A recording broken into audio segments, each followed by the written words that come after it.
Bible, new testament, सुसमाचार प्रभु यीशु की दृष्टि में, बाइबिल की दृष्टि में, सुसमाचार न्यू टेस्टामेंट की दृष्टि में श्री हनुमान जी कौन है? श्री हनुमान जी और प्रभु यीशु की जो समानता है वो ये है। कई बार आपके मन में आएगा कि बाइबिल में हनुमान कहां से आए।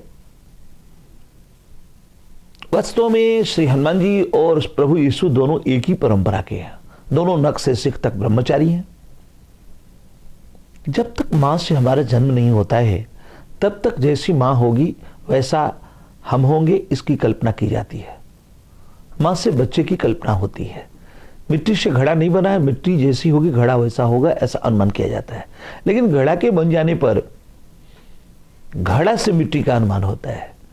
जब तक हम जन्मे नहीं होते तब तक मां से हमारा अनुमान, जब हम जन्म जाते हैं तो हमसे हमारे मां का अनुमान होता है। नख से सिख तक श्री हनुमान जी महाराज ब्रह्मचारी हैं, इसलिए उनकी मां ब्रह्मचारिणी है, मैरियम। ऐसे ही श्री हनुमान जी नख से सिख तक ब्रह्मचारी हैं, इसलिए उनकी मां श्री अंजना जी ब्रह्मचारिणी है। पुत्रवती जुवती जगसोई, रघुबर भगत जास सुत होई। बाल हमारे पक्ष में है।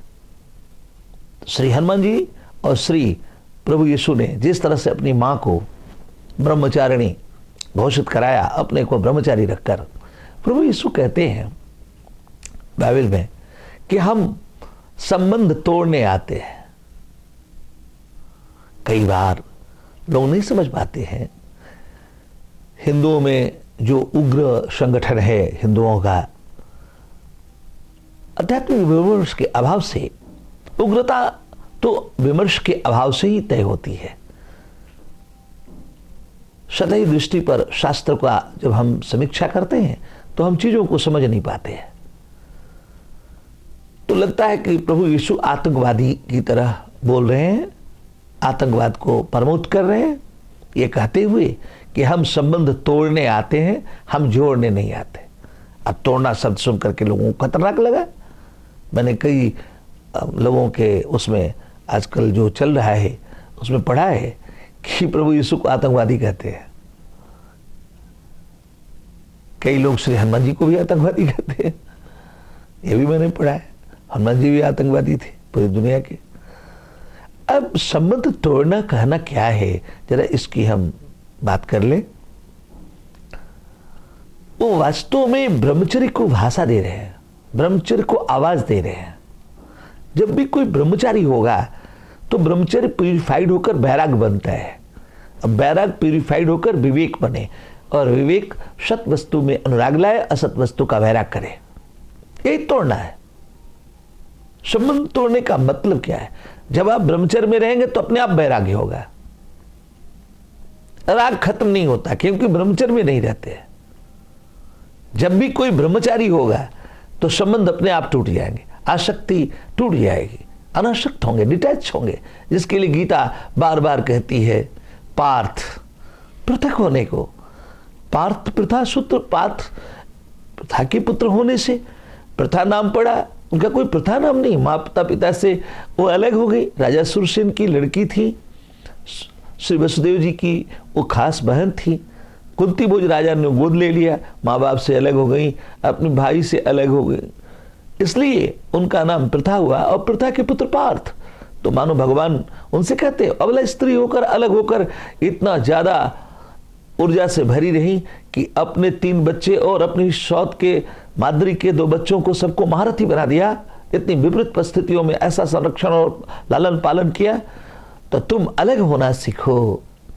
और मनुष्य मात्र को कहते हैं भगवान पार्थ बनो, पृथक हो। आजकल बड़ा फैशन में लोग नाम रखते हैं पार्थ, अच्छा लगता है, लेकिन उसके अर्थ को भी समझना, डिटैच होना। गीता पृथक होने को कहती है। इसको प्रभु यीशु कहते हैं तोड़ने में आता हूं, संबंध जोड़ने नहीं। तो जब ब्रह्मचर्य को आवाज दे रहे हैं, ब्रह्मचर्य प्यूरिफाइड होकर, उसकी ब्रह्मचर्य की अगली परिणति है वैराग्य, असत वस्तु का वैराग। बाबा, सत वस्तु का अनुराग, विवेक तय होता। वैराग की अगली परिणति है विवेक।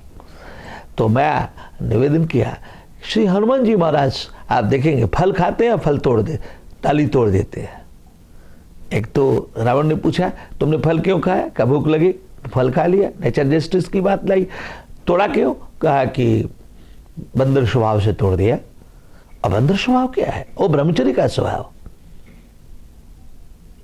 Shri Hanuman ji finally inner spirit के रूप में ब्रह्मचर्य के मूर्तमान स्वरूप है। तो ब्रह्मचर्य होएगा तो वैराग्य होएगा, संबंध टूटेगा। फल खाया, छोड़ा, तोड़ा, इसको भाषा दी है, तोड़ने आते हैं हम। जितना हम इधर तोड़ेंगे उतना ही उधर जोड़ेंगे, इधर का टूटना उधर का जुटना। जय श्री राम।